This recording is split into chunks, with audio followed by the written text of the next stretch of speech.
Hello students, how are you? Today topic is CPU scheduling algorithms, and today we will calculate the average waiting time using three CPU scheduling algorithms: FCFS algorithms, primitive SJF algorithm, short as your first algorithm, and round robin with quantum 3. Okay, also we will find the algorithm that is the best algorithm among these three algorithms. So there are five processes in the system: P0, P1, P2, P3, P4, P5. P0 is not written in the question, but there is P0 as well. Okay, the arrival time is given and the burst time is also given, right? So start from the arrival time 0. At 0 arrival time, there were no any process in the system except P0. So at 0 there was just P0 process in the system, right? So P0 will start to execute because P0 comes first, right?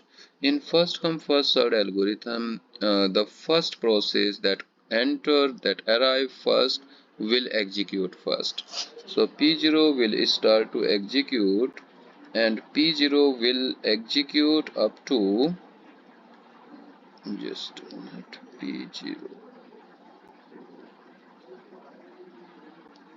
P0. Okay, so P0 will execute up to 5 burst time, right? So 0 to 5. Then P1 enter into the system at 1. So this is the after P0, P1 enters. Okay, so P1 will execute now. So P1 will start to execute at 5, and P1 will execute up to 3, yani 5 and 3, 8. Then P2 will start to execute, and P2 will execute up to 8 and 6, 14. Then P3, sorry, 8 and 8, 16, right? Then P3 will start to execute from 16 to 22, right? Then P4 will start to execute from 22 to 30. Then P5 will start to execute from 30 to 36. So this is the procedure to execute these all the process. Okay, now you have to find the waiting time.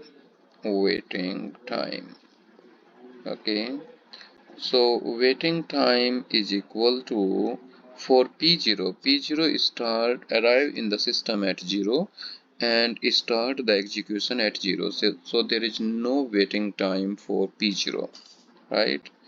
Then P1 arrive in the system at 1 and start the execution at 3. So sorry, 5. So 5 minus 1, 4. So 4 is the waiting time for P1. Now for P2, P2 arrive in the system at 2 and P2 start the execution at 8. So 8 minus 2, 6. 6 is the waiting time for P2, right? P3 arrive at 2 and P3 start the execution at 16. So 16 minus 2 is 14. Then P4 arrive at 2 and start the execution at 22. So 22 minus 2 will be 20, right? And plus P5 arrive at 3 and start the execution at 30. So 30 minus 3 is 27. So the total is 4 and 6, 10, and 14 is 24. 24 and 20 is 44. 44 and 27 is 71. So the total waiting time is 71, right? Now go to the next algorithm, Next algorithm is primitive SJF algorithm. So primitive means there is interrupt happen while the process is running. For example, P0 will start the execution at 0, okay, because at 0 there were no any other process in the system, okay, but at 1 the another process enter into the system, okay. P0 will run at up to 1. At 1 the another process enter into the system, and this process has minimum burst time, so the minimum burst time process will execute first, right? So now P1 will execute up to 2, but at 2 the another 3 process enter into the system, P2, P3 and P4. So P0 execute just one time, so 4 is remaining. P1 execute one time, so 2 is remaining. Now P3, P2, P3 and P4 up to P4 enter into the system at 2. So the minimum burst time process is P1. So P1 will execute again up to 3. Okay, now all the process arrive at 3, P0, P1, P2, P3, P4 and P5. Up to P5 all the process in the system right now. So which process has minimum burst time? So the process P1 has still minimum burst time 1, okay. So P1 will execute again, okay, and P1 exit from the system. Now we have 5 processes in the system. The minimum burst time is 4 for P0. So P0 will start to execute up to 4 direct, okay. So 4 and 4 will be 8. So up to 8 P0 will execute and P0 will exit from the system. Now we have P2, P3, P4 and P5. So P3 and P5 has the same burst time, okay. So P3 will execute first, right? So P3 will execute up to 6 time, right? So for 8 and 6, 14. Then P3 will exit from the system. Now P5 will execute up to 20, okay, and P5 will exit from the system. Now P2 will execute because P2 and P4 has the same burst time. So P2 will start to execute up to 28. Now P4 will execute up to 36, okay. Then P2 exit from the system. All the process exit from the system right now. Now you will find the waiting time. Waiting time is equal to P0 arrive at the system in the system at 0 and P0 start the execution at 0. So there is no waiting time for P0. But P0 wait from 1 to 4, okay, from 1 to 4 P0 waits because P0 was not completely executed, okay. So P0 is waiting from 1 to 4, so yani 3 times waiting, okay. Now P1 arrive in the system at 1 and P1 start the execution at 1, so there is no waiting time for P1. Then P2 arrive in the system at 2 and P2 start the execution at 20, okay. So P2 wait 18 times, okay. Then P3 arrive in the system at 2 and P3 start the execution at 8. So P3 has 6 waiting time. Then P4 enter into the system at 2 and P4 start the execution at 28. So 28 minus 2 is 26, and plus P5 arrive in the system at 3, and P5 start the execution at 14. So P5 waiting time is 11. Okay, now we have to find the total waiting time. So the total waiting time 3 and 18 is 21 plus 6 plus 26 and plus 11. So the total is 64. This is the waiting time in primitive SJF. Now go to the next algorithm, that is round robin quantum 3. Okay, so P0 enter into the system, it's according to the arrival time. Okay, so P0 enter into the system at 0 and run up to 3 because the quantum is 3, right? So 2 is remaining.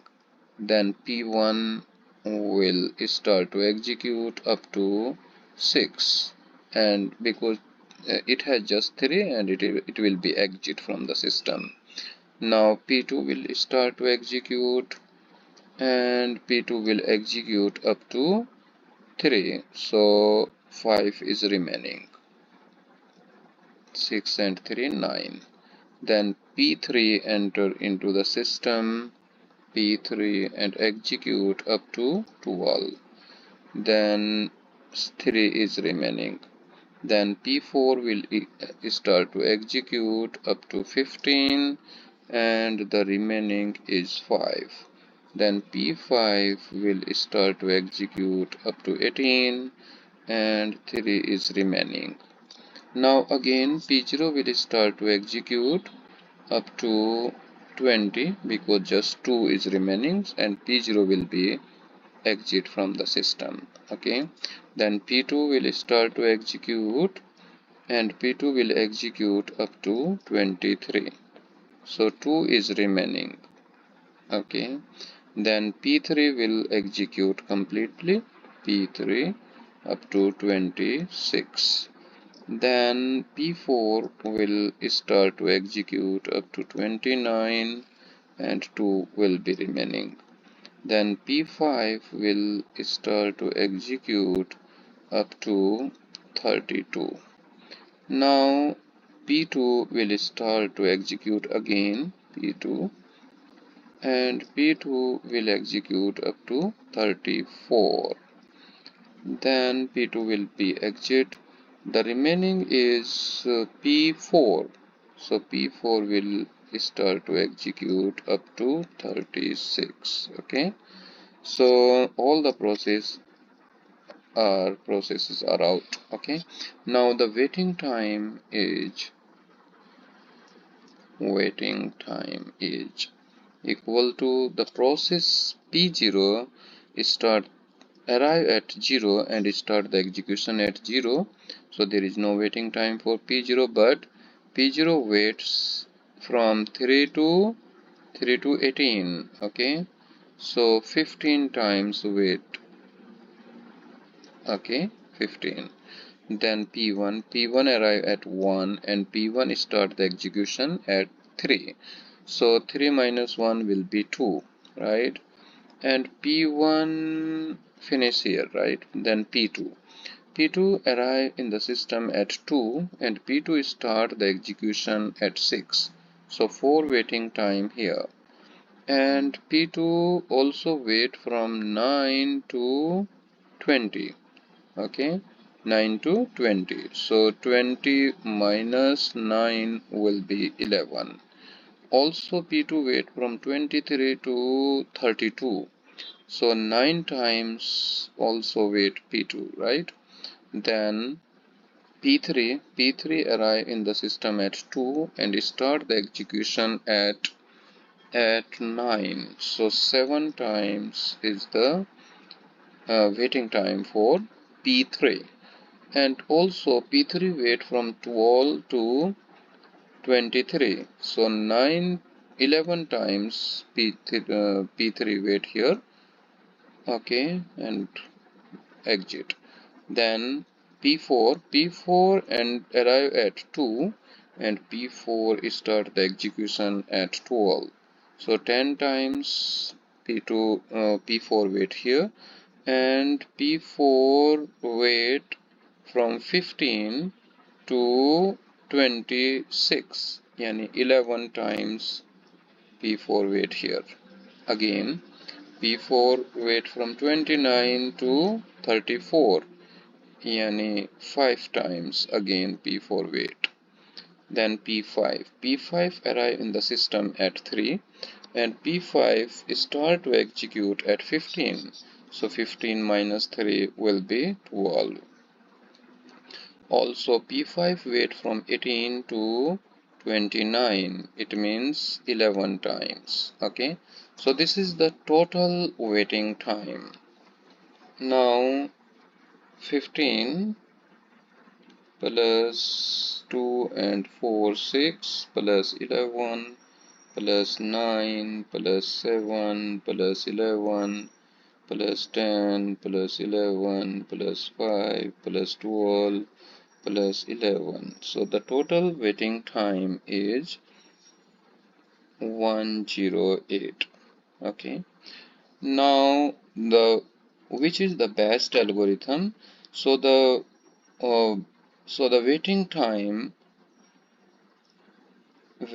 the minimum waiting time of primitive SJF is 64, that is minimum. Okay, so primitive SJF algorithm is the best algorithm among these three algorithms. Okay, so FCFS has 71 waiting time, primitive SJF has 64 waiting time, and round robin quantum theory has 108 waiting time. So the minimum waiting time is 64. So primitive SJF algorithm is the best algorithm among these three algorithms. Okay, I hope you all understand this question. Thank you for watching.